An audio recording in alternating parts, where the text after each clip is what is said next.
Thank you. It's good to be here. Chair Leone, Vice Chair Bernstein, Vice Chair Sims, Ranking Member Martin, Ranking Member Devlin, and the other distinguished members of the Transportation Committee. I am Senator George Logan. I'm here testifying in opposition to House Bill number 7202, an act concerning the sustainability of Connecticut's transportation infrastructure, and House Bill 7280, an act concerning support for transportation infrastructure and the creation of the Connecticut Transportation Finance Authority. Approval of Senate Bill 7202 will allow Connecticut Department of Transportation to put tolls on state highways such as I-84, I-91, 95, and Route 15. Approval of Senate Bill 7280 will provide Connecticut DOT with funding to produce studies and present yet another tolling plan to the Transportation Committee and then the General Assembly for approval. As currently written, the tolling plan shall be deemed approved by the General Assembly if both the Senate and the House of Representatives fails to vote within a 15-day period. In addition, this bill will create a Connecticut Transportation Finance Authority, which will be a quasi-public entity charged with tasks such as creating a transportation infrastructure bank. This entity will also set tolls rates. As our state is in the midst of a financial crisis, we must resist this cycle of taxing more, being less responsible, and less respectful of Connecticut taxpayer. All of these proposed tolling bills have the same objective of the mileage tax bills that were proposed during past legislative sessions. Connecticut Republicans have a plan for our long-term transportation needs. First, we need to commit to make transportation a priority and create a predictable and sustainable funding stream to meet our transportation needs. Prioritized progress is our plan, would allow us to meet our long-term transportation needs. Key components of the plan would require the state to reserve a set amount of general obligation bonds to be used solely for transportation priorities, maintain the special transportation fund, preserve special tax obligation bonds dedicated to transportation, and it would reestablish the Transportation Strategy Board to work alongside Connecticut DOT to assess proposed projects and identify community needs. Projects would be prioritized with the legislature included on that Transportation Strategy Board. Benefits of the Connecticut Republicans' prioritized progress plan: annual transportation funding mechanisms guaranteeing $1.5 billion or more annually in state funds for transportation. No tax increases, no tolls, operates under the new state bonding cap when fully implemented to reduce debt. Flexibility in setting transportation priorities. A sustainable and predictable funding plan to support future generations. Thank you for the opportunity to testify in opposition of House Bill 7202 and House Bill 7280. I urge the Transportation Committee to reconsider the ramifications of implementing tolling in Connecticut and vote no on these bills. The Connecticut taxpayer cannot afford to pay these tolls either directly via toll gantries or indirectly via increased cost of goods and services because of tolling. In addition, tolling in Connecticut will greatly contribute to the further erosion of Connecticut's current fragile economy. Tolls will make our state less affordable for more people, less attractive for employers to stay in Connecticut, and less desirable, and make it a less desirable location for businesses to want to come to Connecticut. Thank you. Thank you, Senator. Any comments? Yes, Representative. Thank you very much, Senator, for your testimony. I'm just curious, this same question was asked of Representative Dela Cruz. When you were out there campaigning for re-election this year, what did your constituents say to you about the potential for tolling? Overwhelmingly, residents in my district, Ansonia, Derby, Bethany, Woodbridge, Nougatuck, Beacon Falls, Hamden, were opposed to tolls. They understand that it's another money grab, taking more money out of Connecticut taxpayers' pocket. Connecticut, as I mentioned, is becoming less and less affordable for more and more people. And as we continue to burden Connecticut taxpayers, Connecticut residents with increased taxation, it is only hurting our economy. That has been proven by the history of increasing taxes and spending that we've been doing over the last decade plus. It has only hurt Connecticut as we implement large tax increases on our residents here in Connecticut. Whether it's the income tax in the 90s that was supposed to be temporary and solve our problems, whether it was the large tax increase in 2011, hundreds of millions of dollars that was supposed to solve our financial problems here in Connecticut. That was followed by 2015, another multi-$100 million tax increase, also didn't solve our problems. And in 2017, if we did not have that tie in the Senate, and we had almost parity in the House, and we were really worked together and came up with a bipartisan budget that did not include any tax increases, because some of the budget proposals that were put forth included over $1 billion. Some had over $2 billion of tax increases. They said you cannot balance the budget without increasing taxes. That's what they said in 2017. We worked together, Democrats and Republicans. We came up with a bipartisan budget that did not include tax increases. I am here to let you know that I am of the opinion that we can accomplish what is being said needs to be done to fix and maintain our infrastructure without installing tolls. Thank you very much. Thank you. Okay, thank you very much, Senator Logan. Thank you. Representative Moran. Thank you, Mr. Chair. Hello, Senator. How are you? Here. Good to I'm see doing you. well. How are you? Doing well. So I trying to hear everything you were saying. You mentioned basically $1.5 billion of funding coming from much of it from general obligation bonds, or some of it.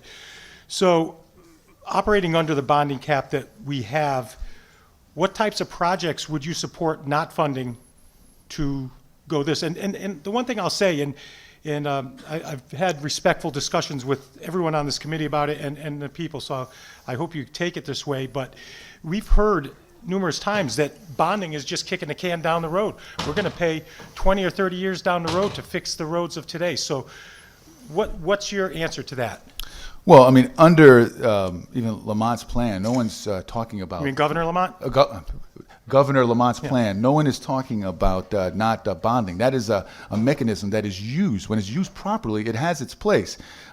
Your question was, what are we cutting or not bonding? I'll tell you what we would be cutting under the state Republicans' prioritized progress. We would be cutting out pork. We would not be funding pork through bonding. We would limit our bonding to core government services. What are some of those core government services? Just to give you an example, in calendar year 2020, $500 million. This is what's included in the prioritized progress plan when we're talking about general obligation bonds. School construction, school security grants, $500 million. UConn to help them pay off their debt, $186 million. It also even includes a gubernatorial contingency for when things come up of $100 million. Clean water fund grants, $85 million. Housing trust fund and housing programs, $50 million. Includes money for bioscience, Board of Regents, manufacturing assistance grant, Urban Act, small town economic assistance program, capital improvements to state-owned buildings, town aid road, local capital improvement plans, crumbling foundations, Connecticut Bioscience Collaborative Program, even includes Connecticut Strategy Defense Investment Act. When you take a look at the statutory bond allocation cap of $2 billion, and if you fund those core government service, you have a difference there of $700 million. So when I mention prioritized progress, it has three major components to it. It's the general obligation bonds, so not funding pork, staying within the areas that I mentioned. That's $700 million. When you look at average special tax obligation bonds, which is shored up and secured by the Special Transportation Fund, that would be another $750 million in calendar year 2020 with our plan. And then assumed federal funding. We receive funding from the federal government for transportation. That's another $733 million. So in calendar year 2020, that would be over $2 billion. And I was just trying to be conservative when I said over $1.5 billion, because certain things certainly could change. So there is a way of doing it. So when folks tell us that the only way for us to solve our transportation problem, to handle and maintain our transportation needs, that we have to have tolls, I would say that is not correct. It's not correct at all. When Governor Lamont says, hey, if you don't want to add tolls to fix our roads and bridges, give me an alternate plan. Connecticut Republicans have a viable alternative to tolling. Tolling is not the answer, and not to mention that even if we decided today to install tolls, it would take 4 to 5 years before we started to see any revenue from tolls. With the state, Connecticut Republicans prioritize progress, spending our money more efficiently, and prioritizing where we spend our money. Within a couple years, we could actually start ramping up funding towards transportation. And that is the alternate plan that we are proposing and pushing, and that will solve our transportation needs, not just for the short term. This is for the long term. We're talking about a 30-year plan that would provide predictability and sustainability in terms of how we fund our transportation needs. So I guess I would just, again, say, I almost had to chuckle a bit because I serve on the bonding subcommittee, and I also served on the Commerce Committee for many years. And there's some of my colleagues, I certainly will not call anyone out, Senator, but there are many projects that have been bonded by the state of Connecticut that you are going to consider pork that have been initiated and supported by the Republican caucus.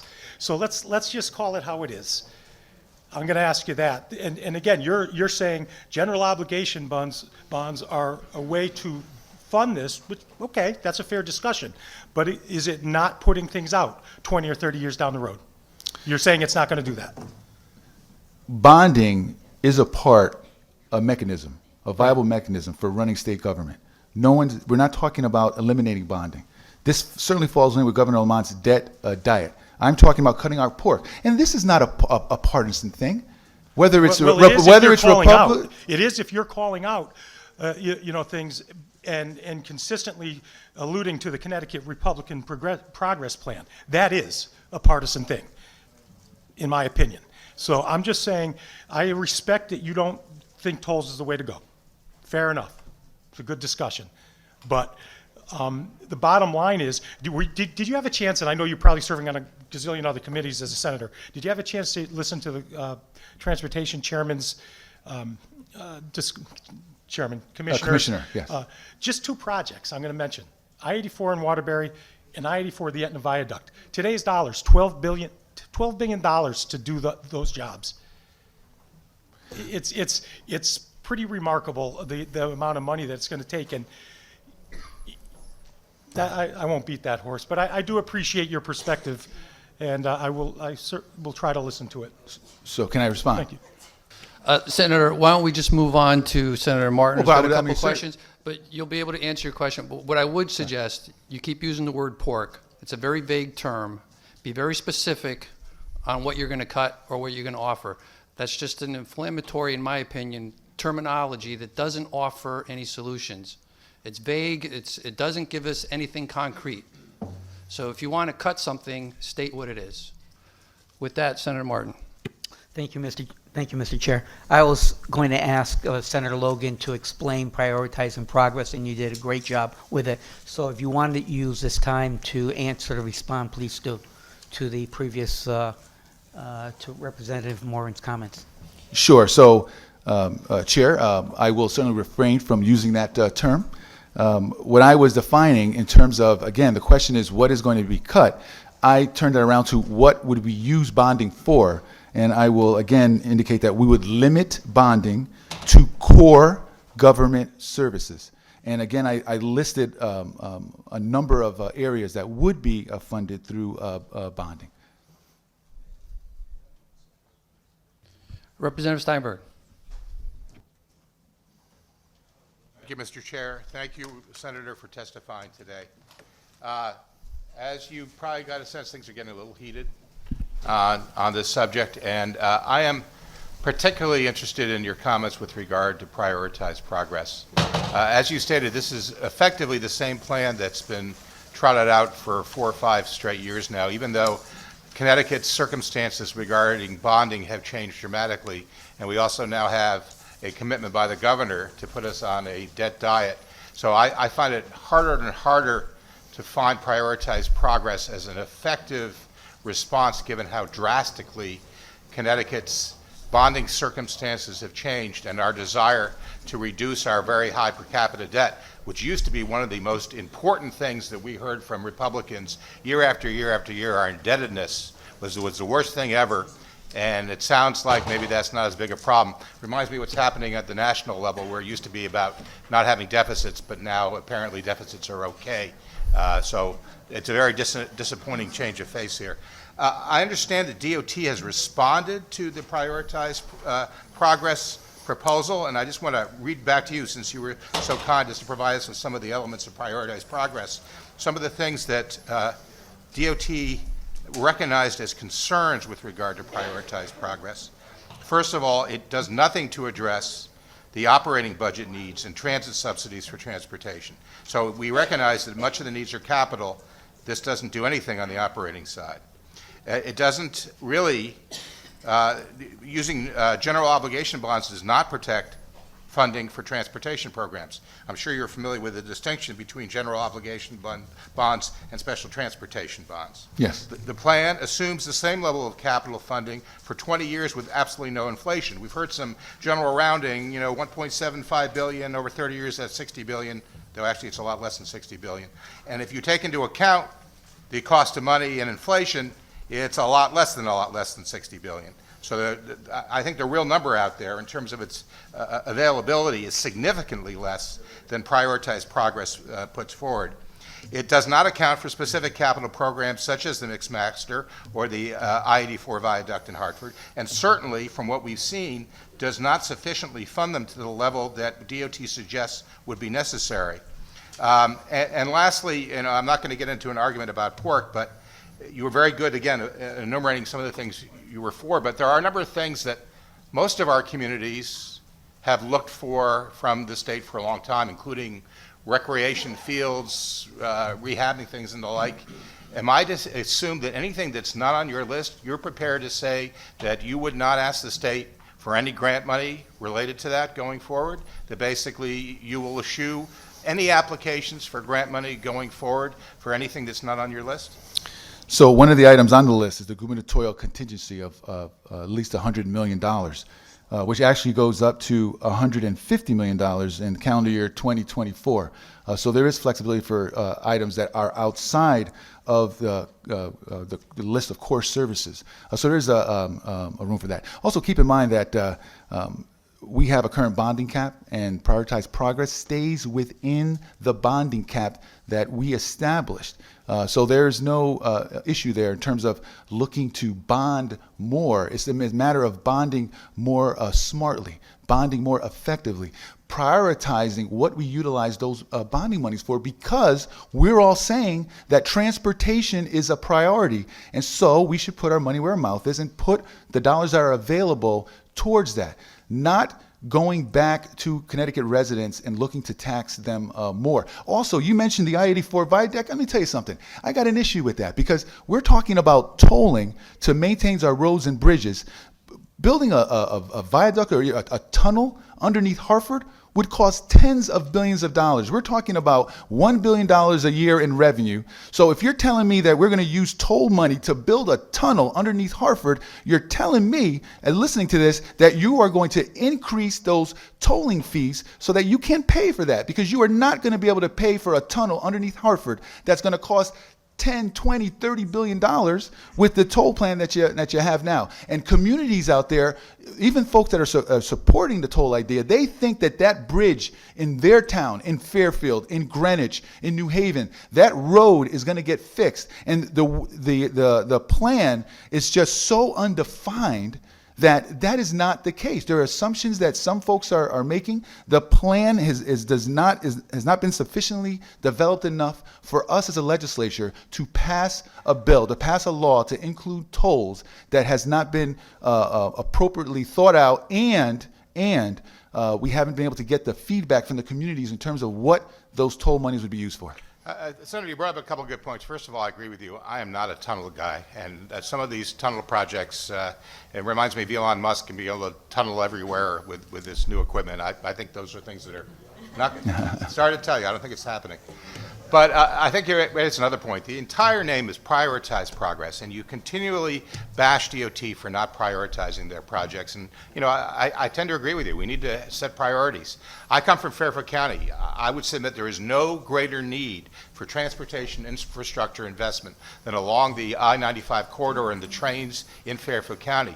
So it's really a matter of having to prioritize. I'd like to understand that within prioritized progress, are you prepared to say, yeah, you're right, Fairfield County has the greatest need, Therefore, we should prioritize their needs, perhaps to the exclusion of your district or districts throughout the rest of the state, because we've got to set priorities. So once again, I'll ask, you'll be willing to say, look, I will subsume any requests for my community until we take care of the problems in Fairfield County, which are extremely acute and have the busiest corridor for rail and cars in the state. If you really are serious about prioritizing progress, would you commit to prioritizing the corridor in Fairfield County at the expense of your own district going forward? You know, I got to tell you, I'm still relatively new to politics. I'm only in my third year, but I'm feeling like I'm in Washington, D.C. here, taking the questions. I'm digging it. I'm loving it.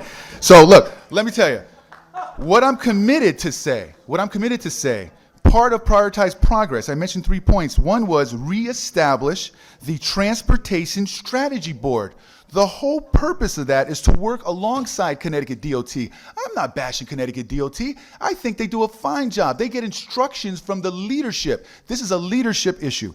Working alongside with Connecticut DOT to assess proposed projects and identify community needs. Now, who would be on this Transportation Strategy Board? It would include legislators. It would include the DOT. It would include labor unions. It would include contractors. It would include the towns, all working together to set what those priorities are. And I agree with you because I commute and I work within the Fairfield County as well. And I do believe that there are absolutely priority issues in Fairfield County. But it wouldn't be any one individual. It would be the Transportation Strategy Board, made up of a number of folks with different expertise and experience. And it would also include folks from the community and from environmental groups working together to prioritize how we spend those precious dollars that we need to solve our transportation needs here in Connecticut. You have to look at the impact on the community. You got to look at economic development. You got to look at the actual condition of the bridge in terms of safety. All of those factors need to be included, and that's where I would answer that question. Excellent answer, Senator. But I guess when it really comes down to the end of the day, prioritized progress is unwilling to actually tell us what their priorities are. You're just like DOT in saying, well, you know, we're going to take care of the whole state at the same time. There's certainly not going to be enough money into the prioritized progress plan to possibly do what you suggest and take care of the whole state. So until I hear the real priorities from prioritized progress, I'm going to remain skeptical. Thank you. Mr. Speaker, do you have a question? Thank you very much, Mr. Chair. Good afternoon, Senator. I just want to clarify one thing. What you just described, that you called the Transportation Oversight Board, what was it called again? Transportation Strategy Board. Okay, so I think that's exactly what the chairmen of this committee have envisioned for the authority, Transportation Authority, although it's being spun out in the public that somehow it's going to incur debt and it's going to be another layer of bureaucracy. I'm really happy to hear you say what you did. So if the Transportation Authority Board assumed the exact responsibilities that you laid out there, I would guess you'd be supportive. No, I would not be. It's a totally different type of organization. It will be bullet by bullet what you just said, but it will be called the Transportation Authority. It will not have the ability to set rates on its own. It will not have the ability to incur debt, but it'll do exactly that, work with the CROGs and the other associated bodies. The municipalities, business leaders have a board made up of the very same type of people that you described. It would just be called a different name. Well, I would suggest that the language certainly want to meet anywhere near that comparison. Some of the language of the current bill would have to be changed because I really don't like the provision that indicates that if both the Senate and the House of Representatives fail to vote within a 15-day period, that plan would become law. I have an issue with that as well. Look, the ultimate goal, and I don't know if you heard the governor this morning, and I know the chairs are committed to this, as are the co-chairs, is to a process to where we can engage in a dialogue. I think that's a fair conversation to have, and if we want more adequate time, I think we can get there. And just going back to the viaduct project, just to be clear, I don't think anybody's saying that we're in favor of tunneling under Hartford. What we are saying is the viaduct system, which we currently have in Hartford, we have the elevated 84. And underneath the highways, we actually have the viaducts where a river runs, essentially.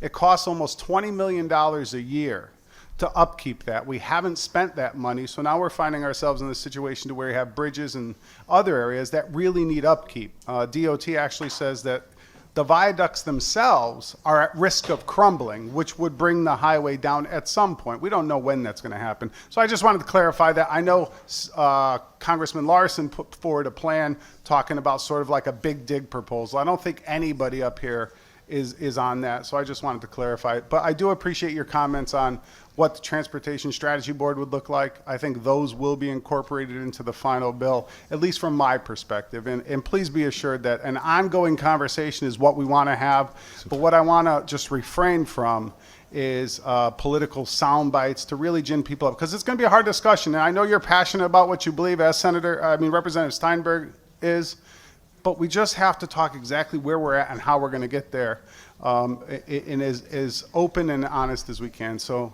I appreciate your comments. Thank you, Mr. Speaker.